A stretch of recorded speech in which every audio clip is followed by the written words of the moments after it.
Hello, everyone, and welcome to another episode of SU Sports Spotlight. My name is Adam Rothschild, and today we're joined by Emma Kelleher of the women's lacrosse team. How are you doing today, Emma? I'm good. How are you? Doing good. So overall, you're currently sitting at a record of 9-5 on the season. Do you see that as a success, or are there things that you want to improve upon as we near the playoffs? I think that we're definitely doing a better job this year than we have previously. 9-5 for us is really good. Overall in conference right now, we're 4-3. I think that definitely those 3 losses could have gone our way, but there were things obviously that were out of our control. But yeah, overall 9-5, I think we're doing really well, especially in games against like Rowan that we played. That was a big overtime win for us. That last year we lost by 10, so that was really exciting. And now I think we just have to keep working to improve. We have Scranton coming up on Saturday and then Elizabethtown for regular conference play. So hopefully we look to get a good seed for playoffs. Right now we're sitting in 4th place. So that would be a home advantage game for us in the playoffs. So on senior day, you got the win versus Wilkes by a score of 17-4, and you got 2 goals and 4 assists to go with that. How did it feel to make contributions on where a day the seniors were being honored? Yeah, it was really exciting. We played a team, obviously Wilkes, who we were able to get a lot of goals and we were able to contribute. So especially for the assists, 2 of my assists were to Maddie Mitchell, who doesn't really play offense as much. She's a defender. So that was really exciting. It was awesome to get the win for the seniors.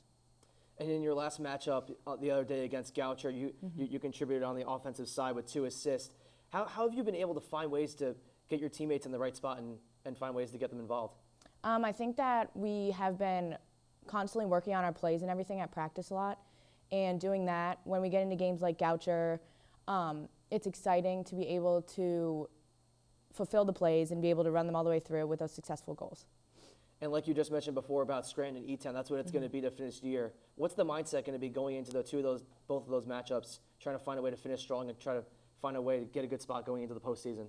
Especially Scranton right now, they're the #1 seed, so we're looking to obviously top them, get the win. I think the next 2 days at practice, we have to work really hard, especially working on our plays, working on our defense. And then hopefully after that game, we have a full week. We don't have a Wednesday game next week, so we're working for the full week to get everything ready for E-Town and then looking after that into postseason. Now, with this being your 3rd year with the team, what have you enjoyed so far about playing lacrosse here at Susquehanna? I think that our team is very connected. Like, we all are really close with each other, especially the seniors now. There's 8 of them, so, I mean, that's a big part of our team that's leaving. But this season especially, I think that we all connect really well, and we're all so close that playing together feels like a family. Yeah, absolutely. I mean, I've seen that out there on the field, and just the way you guys contribute and stuff. It's awesome to see. And do you have any pregame rituals that you do before a game starts, or just something that you like to do? I'm very routine oriented, so I always have the same routine.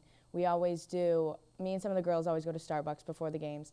And then one thing that I always do is that I always listen to Big Booty Mix on SoundCloud for the whole entire bus ride. Yeah, it's always a good way to do that, just to get some energy and get some stuff going. But I want to thank you for joining us today here on this episode of SU Sports Spotlight.